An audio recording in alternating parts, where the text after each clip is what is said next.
अस्सलाम वालेकुम स्टूडेंट्स, क्या हाल है भाई? आप सब लोगों का ठीक ठाक हैं जी। हमने एक सीरीज़ स्टार्ट की है जिसमें हम देख रहे हैं रिस्क इन फाइनेंशियल सर्विसेज। उसके अंदर हमने एक टॉपिक स्टार्ट किया हुआ है बॉन्ड्स वैल्यूएशन का, कि बॉन्ड की वैल्यूएशन पे किसी इंटरेस्ट रेट का क्या फ़र्क पड़ता है। जब हम फिक्स इनकम बॉन्ड परचेज़ करते हैं तो हमारे मार्केट रेट ऑफ रिटर्न के चेंज हो जाने से हमारे बॉन्ड की प्राइस पे क्या फ़र्क पड़ता है।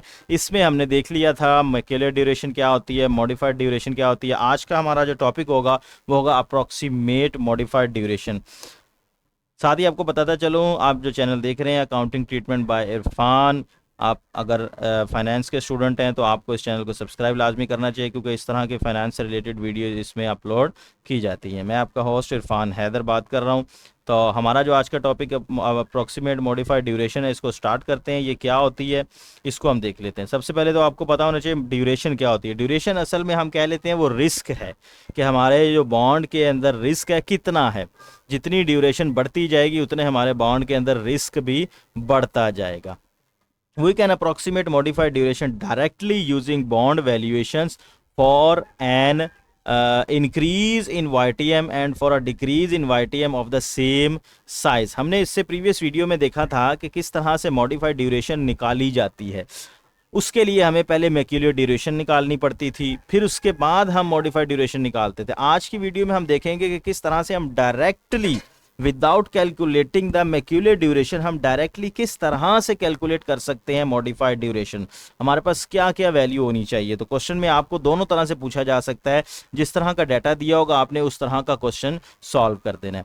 The calculation of approximate modified duration is based on given change in YTM. V is the price of the bond if YTM decrease by change in YTM, and V plus is the price of the bond if YTM increase by percent change in YTM। मिसाल के तौर पे आपका YTM जब आपने bond में investment की थी 15% था, ठीक हो गया। अब YTM जो है वो चेंज होके 15 से 15.5 हो चुका है मार्केट में। तो अब ये जो इंक्रीज वाला YTM होगा ना, इससे जो आप वैल्यू निकालेंगे बॉन्ड की वो V प्लस कहलाएगी। और अगर आप उसी चेंज को माइनस कर दें अपने YTM में से, मतलब 0.5 को अगर आप 15 में से माइनस करें तो 14.5 आ गया। तो 14.5 YTM से जो आप बॉन्ड की वैल्यू निकालेंगे वो V नेगेटिव कहलाएगी। अब करना क्या है, इसका फार्मूला क्या है। अप्रोक्सीमेट मॉडिफाइड ड्यूरेशन का फार्मूला होता है V नेगेटिव वाली वैल्यू में से माइनस करनी है आपने V पॉजिटिव वाली वैल्यू, और इसको डिवाइड कर देना है आपने 2 multiply V not. V not stand for वो प्रेजेंट वैल्यू होगी जिस पर आपने YTM पे बॉन्ड परचेज किया था, यानी कि चेंज होने से पहले और चेंज होने के बाद वाली जो वैल्यू है, सेंटर वैल्यू जो होगी वो आपकी V नॉट कहलाएगी। और मल्टीप्लाई आपने कर देना चेंज इन YTM, यानी कि चेंज इन YTM आपका 0.5% था, यानी कि 0.005 था। जब आप 0.5 को डिवाइड करते हैं 100 से तो आपका आंसर आ जाता है 0.005। तो उसको आपने इधर से मल्टीप्लाई कर देना है। तो ये फार्मूला यूज करके डायरेक्ट भी आप अप्रोक्सीमेट जो है ना एक मॉडिफाइड ड्यूरेशन निकाल सकते हैं, कि जो एक्चुअल तो नहीं होती, अप्रोक्सीमेट आपको पता लग जाता है कि इतने अप्रोक्सीमेट हो सकती है हमारी वैल्यू में चेंज। तो इसको भी हम विद एग्जांपल ले लेते हैं। विद एग्जांपल में आपको एक नई चीज़ सीखने को मिलेगी, वो देखें क्या है। Consider a 5 year bond 11% coupon rate and priced 86.59। हम वही प्रीवियस एग्जांपल लेकर चल रहे हैं जो हमने प्रीवियस क्वेश्चन में की थी, ठीक है। To yield 15% maturity if it's YTM increase by 50 basis point. अब यहाँ पर एक ये नई चीज़ आ गई, 15 बेसिस पॉइंट क्या होता है। आपको पता है कि जब भी कोई सेंट्रल बैंक किसी भी कंट्री का इंटरेस्ट रेट को इंक्रीज या डिक्रीज करता है तो वो परसेंटेज में नहीं कहता, वो डायरेक्ट कह देता है जी हमने 50 बेसिस, 200 बेसिस, 100 बेसिस पॉइंट जो है ना वो अपना जो पॉलिसी रेट है वो चेंज कर दिया है, ठीक है। प्लस कर दिए, इंक्रीज कर दिए या डिक्रीज कर दिए। तो यहाँ पे 50 बेसिस पॉइंट इंक्रीज हो गया। अब इसको कैसे कन्वर्ट करना है परसेंटेज में, वो भी आप देख लें। 50 को सबसे पहले जब आप डिवाइड करेंगे किससे, 100 से, तो ये आपके पास आंसर आ जाएगा किसमें, परसेंटेज में। तो आंसर आपका क्या आया, 0.5 5। इसको जब आप डिवाइड करेंगे 100 से तो आपके पास आंसर क्या आ गया 0.5। तो हम कह लेते हैं 0.5% जो है ना इंक्रीज आया। तो अब 0.5 को जब आप दोबारा से 100 से डिवाइड करेंगे, ये सॉरी मेरे पास पॉइंटर नहीं है, तो जिस तरह का भी माउस से लिखा जा रहा है उसी को अंडरस्टैंड करें। इसको आपने डिवाइड किया 100 से तो आपके पास आंसर आ गया 0.005। तो ये असल में चेंज आया है जिसको आप चेंज इन YTM भी कहते हैं, जो आपने फार्मूले में यूज़ करना है यहाँ पे नीचे डिनोमिनेटर में। सॉरी, ठीक हो गया, चलो रिमूव नहीं हो रहा।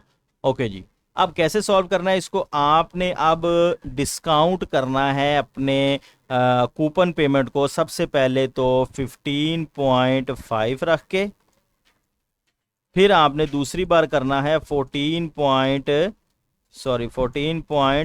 रख के। आपने ये दो डिस्काउंट रेट जब आप रखेंगे, इससे आप जब अपने प्राइस बॉन्ड की उसको सॉरी कूपन पेमेंट को आप डिस्काउंट करेंगे तो आपके पास दो वैल्यूज आ जाएंगी, एक प्लस वाली और एक वी प्लस और एक वी माइनस, जो कि यहाँ पे आ जाएंगी। ठीक है, ये आ गए यहाँ पे। इन्होंने तो डायरेक्ट सॉल्व कर दिया ना, हम इसको मैथमेटिकली भी सॉल्व करेंगे। पहले आप क्वेश्चन का ओवरव्यू ले लें। जब आप इन दोनों को सॉल्व कर लेंगे तो सिंपल जो ऑलरेडी प्राइस क्वेश्चन में गिवन होगी एट 15%, वो तो ये है ना, फिर 86.5, ये वो वी नॉट होगी, और जो प्लस करने से आएगी वो वी प्लस होगी, और जो माइनस करने से आएगी वो वी माइनस होगी। इस तरह से आप जब ये सारी चीज़ें निकाल लेंगे तो आप इसको सॉल्व करेंगे, तब भी आपके पास मॉडिफाइड ड्यूरेशन आ जाएगी अप्रॉक्सीमेट सी, जो हमने प्रीवियस क्वेश्चन में किया था तब भी आंसर 3.5 था, यहाँ पर भी आंसर 3.5 आ रहा है। तो असल में सिर्फ ये दो फॉर्मूले हैं जो एक ही तरह एक ही वैल्यू को कैलकुलेट करने के लिए इस्तेमाल होते हैं। अब आप पे डिपेंड करता है कि आप किस तरह से इसको कैलकुलेट करना चाहते हैं, या क्वेश्चन आपसे किस तरह से पूछा जाता है, कौन सी वैल्यू दे के आपसे पूछा जा सकता है। तो अब हम इसको ज़रा मैथमेटिकली भी सॉल्व कर लेते हैं। हम आ जाते हैं अपनी एक्सेल शीट पे जहाँ पे हम ऑलरेडी वर्किंग कर रहे हैं। हम अब आ जाते हैं जी यहाँ पे, अब हम कह लेते हैं ये क्या है सारा, ये मैं आपको दिखा देता हूँ। ये आप देखें ज़रा। सबसे पहले बॉन्ड की फेस वैल्यू, वही क्वेश्चन हम लेकर चल रहे हैं ताकि आपको अंडरस्टैंडिंग हो जाए। फेस वैल्यू 100 है, कूपन पेमेंट 11%, YTM मार्केट का जो चल रहा है 15, और बॉन्ड जो है लाइफ 5 ईयर है। इसकी हमने जब 15% से वैल्यू निकाली वो 86.09 आई, तो ये हमारे पास एक वैल्यू आ गई। ये हमारी मैक्यूलर ड्यूरेशन थी और ये हमारी मॉडिफाइड ड्यूरेशन। इसको ठीक हो गया, इसको छोड़ दें अभी फ़िलहाल। अब हमने नेक्स्ट करना है, यही वैल्यू हमने दोबारा से कैलकुलेट करनी है विद चेंज इन YTM में कितने का चेंज है, 50 बेसिस का। 50 बेसिस का मतलब मैंने आपको ऑलरेडी बता दिया 0.5। तो 0.5 पहले हमने 15.5 लिया, फिर हमने 14.5 लिया। इसको हम क्या कर देते हैं, यहाँ से डिलीट कर देते हैं। ये आ गया जी चेंज प्लस वाला, और यहाँ पे हम चेंज कर लेते हैं जी चेंज YTM माइनस वाला। कितना आएगा जी, वो जाहिर बात है 14.5% ही आएगा, क्योंकि हमने 0.5 माइनस किया। अब हमने इन दोनों वैल्यूज़ पे एक नई उसकी प्रेजेंट वैल्यू निकालनी है, उसकी अपने बॉन्ड की। तो हम यहाँ पर दोबारा से नया रेट लेंगे, डिस्काउंट रेट जिसको आप कहते हैं 1 प्लस पॉइंट। इसको अगर हम डिवाइड कर लें 100 से, ये आ गया, और यहाँ पे डिवाइड किया हमने इसको 100 से, तो ये हमारे पास, ये नहीं आना चाहिए इसका, इसको यहाँ पे जनरल में करें ज़रा, ताकि आपको वो परसेंटेज को परसेंटेज भी लेता जा रहा है। देखिए ना, अब ये यहाँ पे ठीक आया 14.5, अब ये ठीक आ गया, ठीक हो गया। यहाँ पे अब हमने नया डिस्काउंट रेट लिया। डिस्काउंट रेट क्या था, 0.155। इसकी हमने सॉरी यहाँ पे ब्रैकेट लगानी पड़ेगी, नहीं तो वो सॉल्व नहीं करेगा। 155 ब्रैकेट क्लोज, इसकी पावर 1। इसको हमने अगर ड्रैग कर लिया, ये हमारे पास यहाँ पे आ गया, लेकिन हमने इसकी पावर जो है ना वो 1/1 चेंज करनी है। यहाँ पे 3 करनी है, यहाँ पे 4 करनी है, और यहाँ पे 5 करनी है।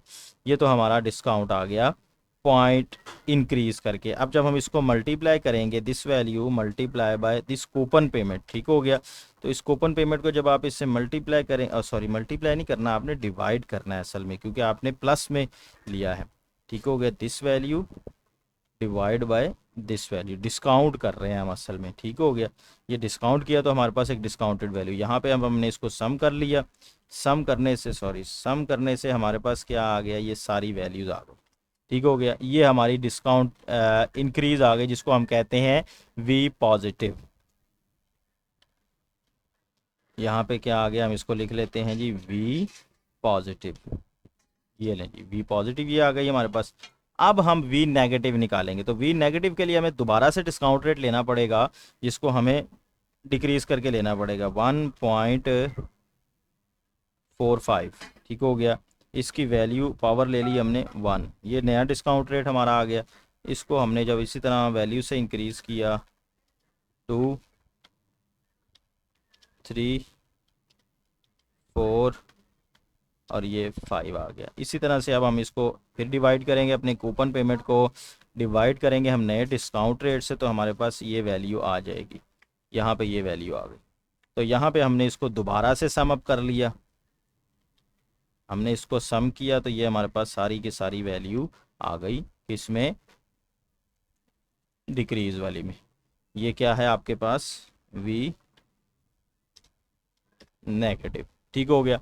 ज़रा रिलेशन भी देख लें आप, यहाँ पे आपको और क्लियर हो जाएगा कि हमारी जब वो इंक्रीज हुई थी, इसको हम यहाँ पे कर लेते हैं एक्स, सॉरी यहाँ पे इसको करें ये वैल्यू और इसको इधर कर लें ताकि आपको मजीद हमारा देखें इंक्रीज इंटरेस्ट रेट इंक्रीज हुआ और वैल्यू डिक्रीज हो गई। असल क्या थी 86, लेकिन इंटरेस्ट के बढ़ने से हमारी वैल्यू 84 हो गई।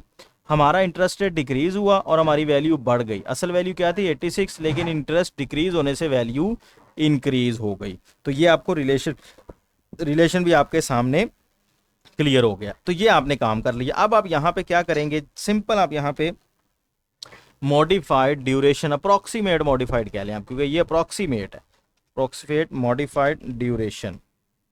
उसके लिए आपको क्या करना पड़ेगा, जो v प्लस है, सॉरी v माइनस है, उसमें से आपको v प्लस वाली वैल्यू माइनस करनी पड़ेगी। नहीं, इसमें आपको फॉर्मूला लगाना पड़ेगा ब्रैकेट में।